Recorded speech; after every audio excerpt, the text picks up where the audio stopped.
I just can't believe what we saw today. It's just, you know, this is just the very beginning of it. I think that the worst is yet to come. It hasn't even scratched the surface as far as the damage that's going to happen. Every security guard here has given the instructions to every single news crew. You can be with outside of 100 yards of the workers or on the boom. And who's saying that? Because nobody can tell me, unless you're the Jefferson Parish Sheriff's Office, you're the Coast Guard, or you're the military, can you tell me where to go on this public beach?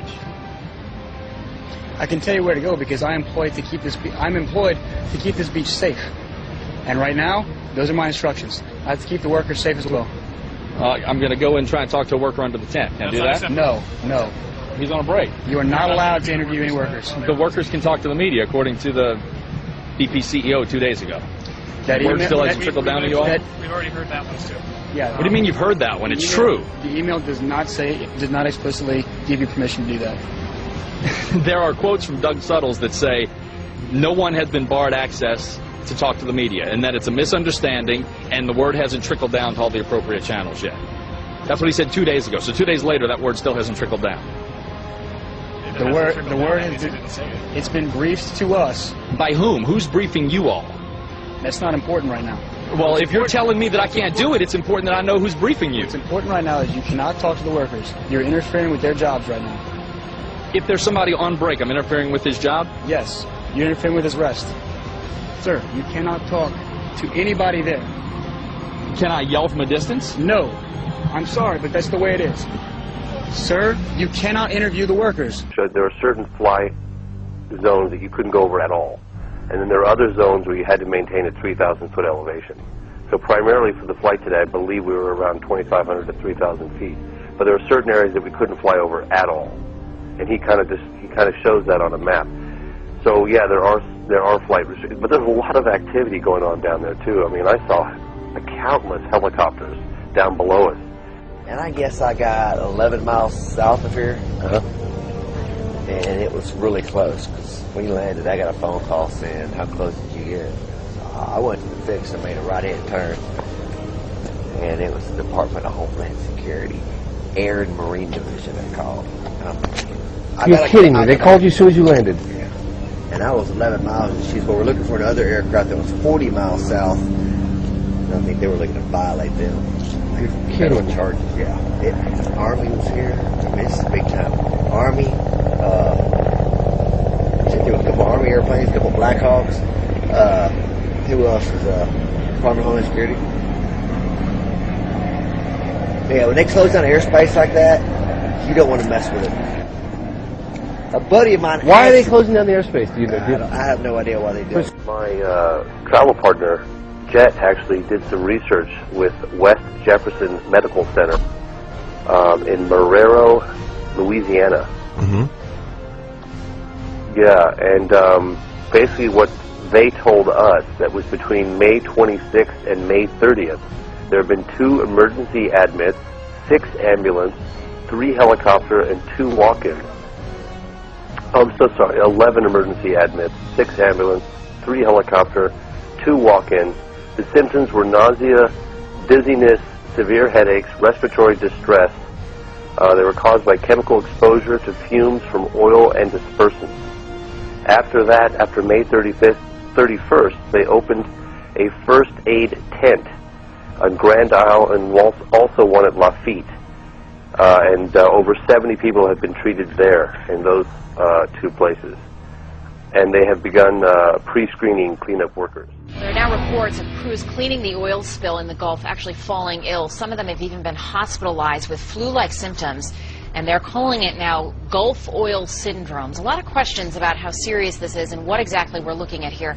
Jamie Colby's here. She's been looking at it as well. Jamie, what have you learned? Yeah, Jane, we took a good look at this, and there are nearly 80 cases reported so far, mostly the workers, some residents, and a handful of hospitalizations.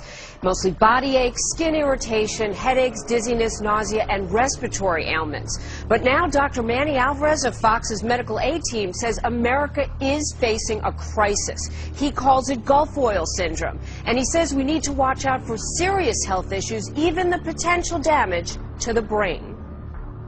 You would have some cognitive deficiencies, memory loss, confusion, haze.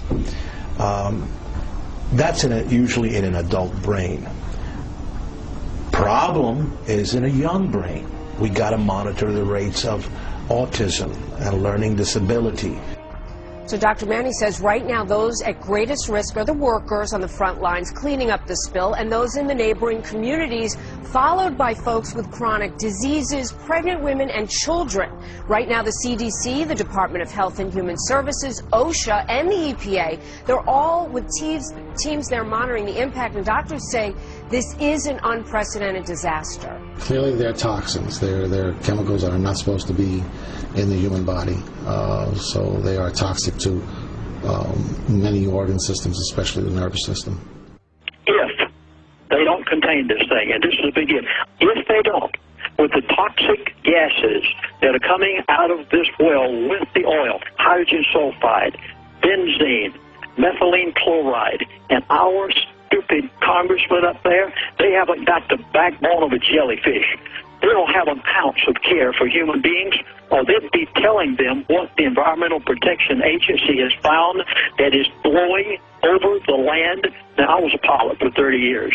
I know that prevailing winds are from the northwest to the southeast, and these gases are blowing over the Delta, over Florida, and if they do not cap this well, you are going to see people sick. You might even see an evacuation of certain parts of the Gulf and Florida. It is going to affect the finances, economy of this country in a way that you can't even imagine. Warns that the Gulf of Mexico seafloor has been fractured beyond all repair, and our world should begin preparing for an ecological disaster beyond comprehension unless extraordinary measures are undertaken to stop the massive flow of oil into our planet's 11th largest body of water. The point that I'm trying to get across tonight is this, is that we are now in a chemical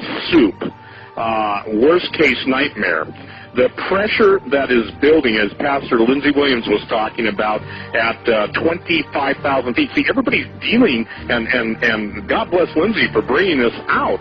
The pressure at 25,000 feet and the depth of the well, and if a magma chamber ruptures, then what happens with all the oil that is volatile? What happens with all the chemicals that are off-gassing? And what happens when you get, I love the word, magma, molten magma mixing with the chemical soup? Well, I think you can probably figure it out.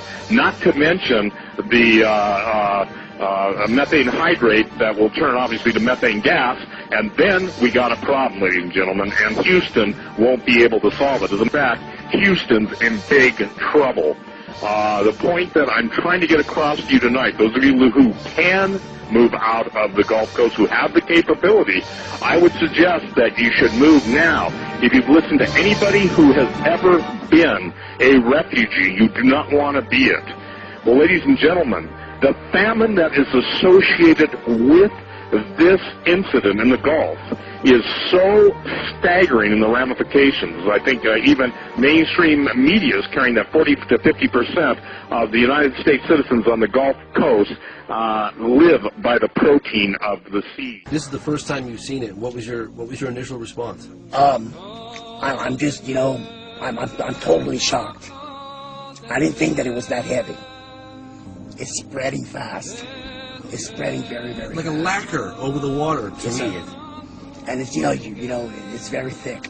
That's what we didn't realize. It's very thick. It's not just a film. It's a couple of coats. It's going to be. I tell you what, I didn't think it was that bad. It's heading into the marshlands, yes, sir. And there was no one there doing anything. We've been at it all our lives, and I'm 63. I don't know of anything else to do. Sam filed his claim with BP on Tuesday, but he said he doesn't want to deal with lawyers and phone calls and backlog. He just wants to work.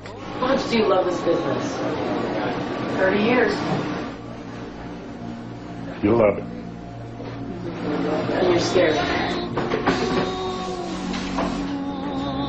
Yeah. Can I yell from a distance? No. I'm sorry, but that's the way it is. Sir, you cannot interview the workers.